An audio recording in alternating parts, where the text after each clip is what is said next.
مسئولیت هایی که یک عالم داره، یک متنفذ اجتماعی داره، کسی که مسموع الکلمه هست در جامعه و مردم به عنوان یک بزرگ به او نگاه میکنن، قطعا متفاوت هست تا یک انسانی که بالاخره حاکم نیست، جز رعیت و تاجر هم نیست، جزو متوسط به پایینه و عالم هم نیست.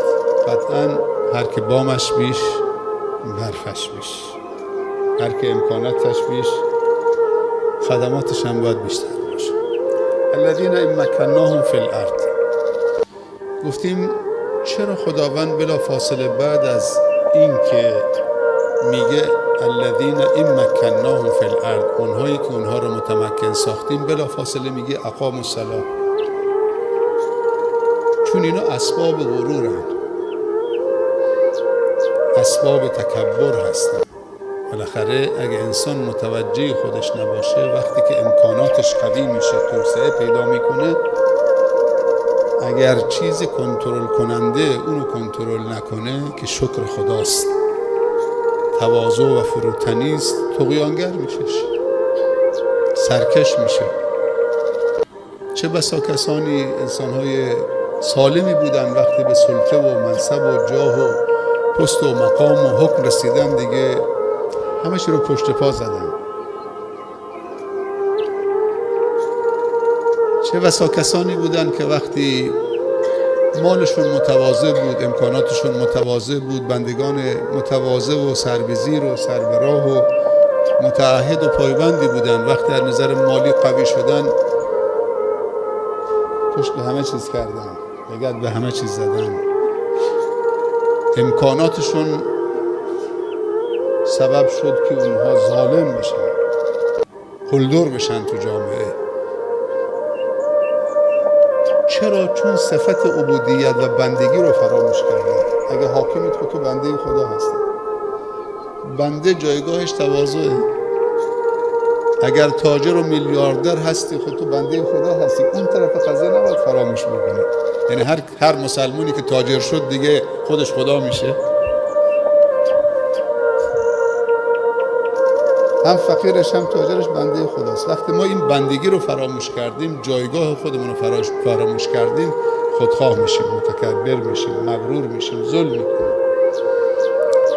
عالم هم همینطوره. وقتی دید که بالاخره تکتاز میدان و مردم چهچه و بهبه براش میزنن، دست به سینه میشن، کم کم اجازه میده مردم دستش ببوسن، کم کم جلوش خم بشن، کم کم یه هیبت کاذبی برای خودش درست میکنه.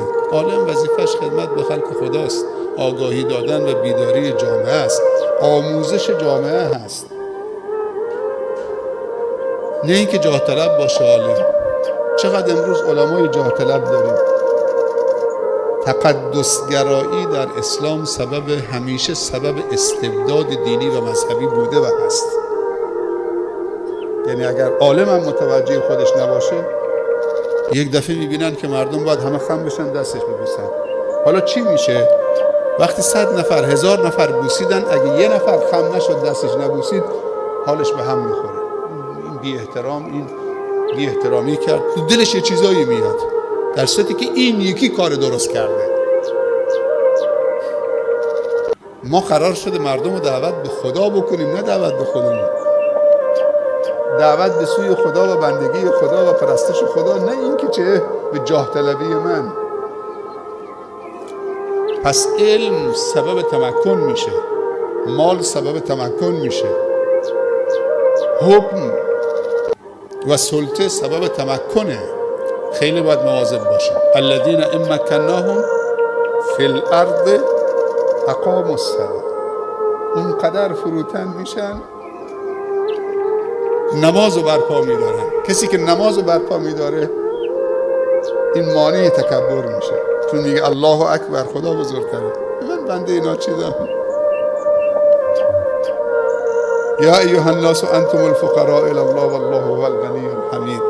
ای مردم، فقیر و تاجرتون، حاکم و محکومتون، عالم و بی سوادتون، همچه به درگاه خداوند فقیر و نیازمندن. والله هو الغنی الحمید.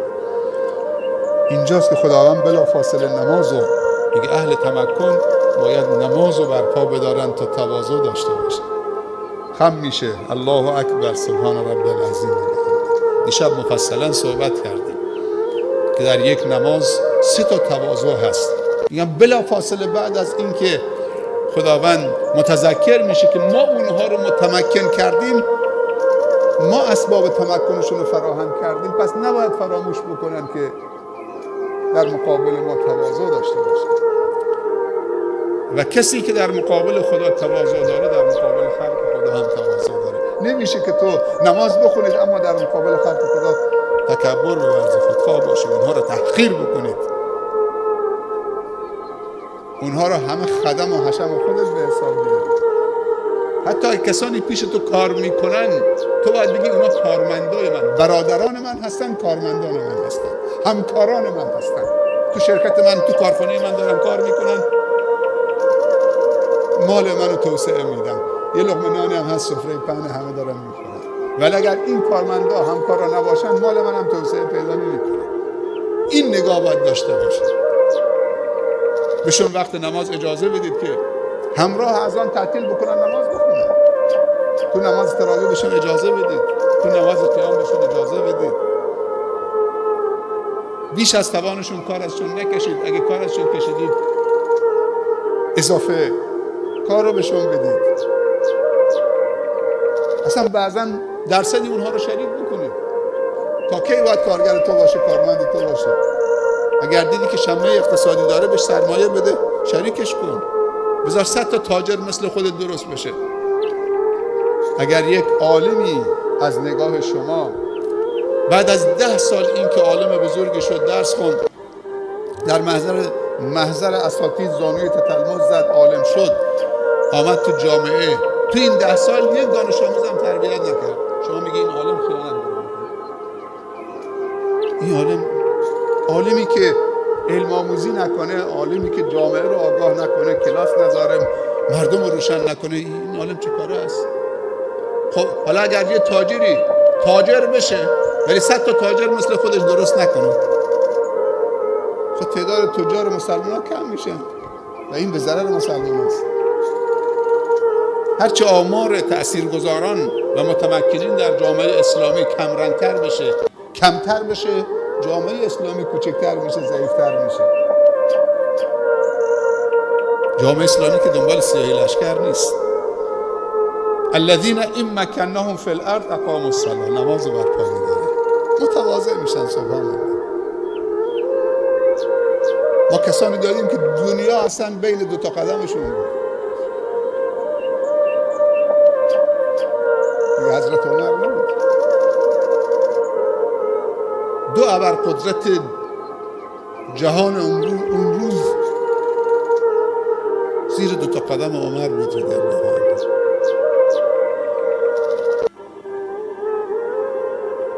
چقدر از ترس خدا گریه میکرد. وقتی به نماز می‌ایستاد، قرآن میخوند، بیهوش میشد، تو نماز میافتاد.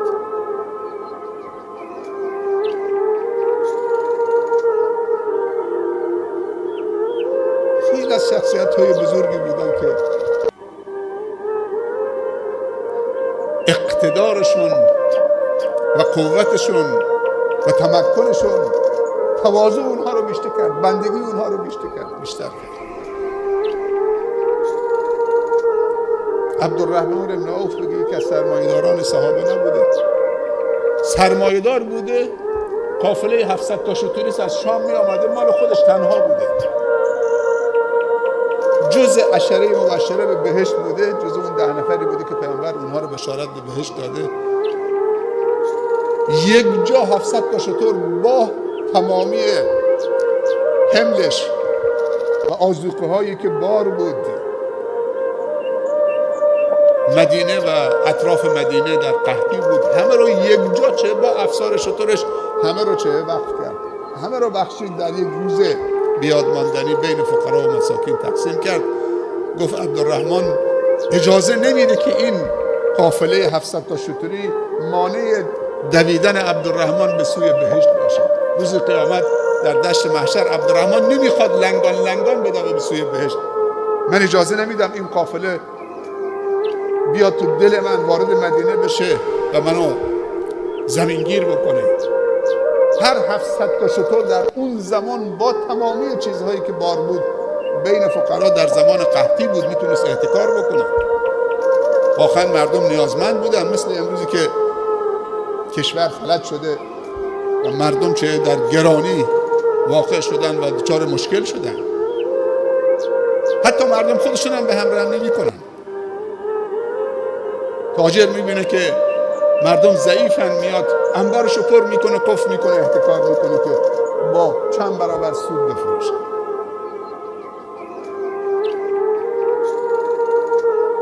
عمر کسی بوده با اون اقتدارش که فرس و روم به لرزه افتاده بودن، ولی خودش کیسه گندم رو کولش میذاشت میبرد. اون داستان مشهور رو شنیدید که یه روزی شب که میشد نمیخوابید،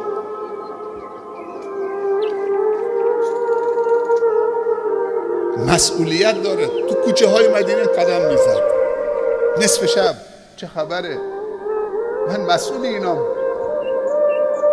نه که غارتگری، چپاولگری، دزدی حمله بکنه امنیت رو از مردم بگیره، آرامش رو از مردم بگیره.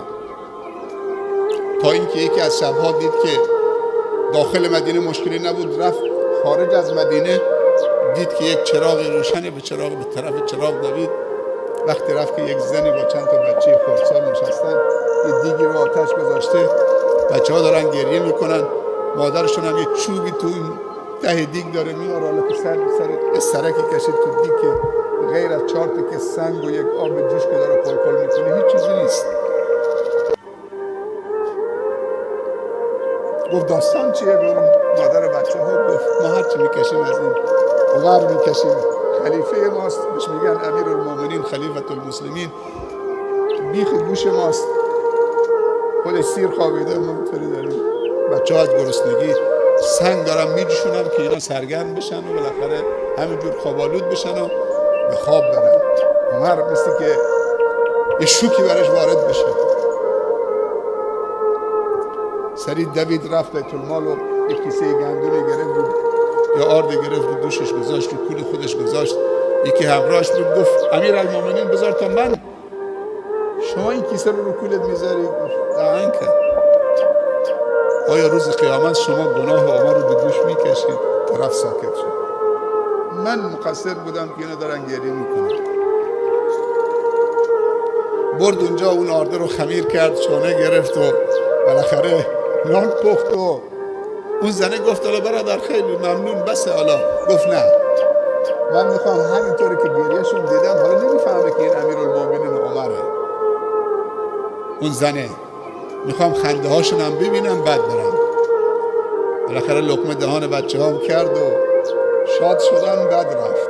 وقتی پشت کرد که بره، زنه گفت کاش که شما امیرالمومنین بودید، خلیفه مسلمان ها بودید به جای عمر.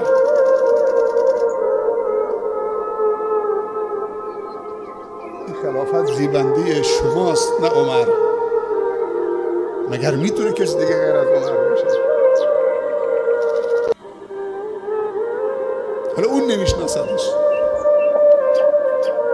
بعد دیگه متوجه شد که این خود امیرالمومنین و خلیفة المسلمینه که اومده بچه ها رو شاد کرده، لقمه گرفته، دهانشون کرده، نان براشون پخته، کیسه آرد رو کولش کشیده و خودشه.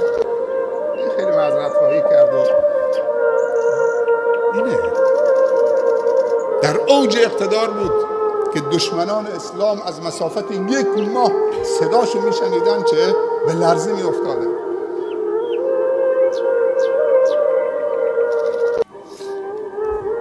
هنوز که هنوز وقتی اسمش میشنون چه وحشت میکنن. هنوز که هنوزه.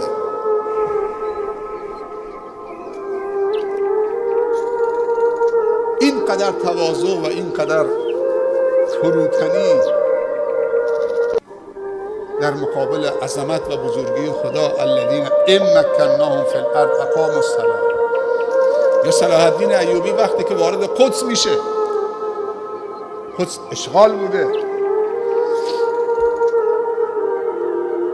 یه منبر چوبی درست میکنه، چند تا از سربازا و مجاهدینش این منبر چوبی رو حمل میکنن.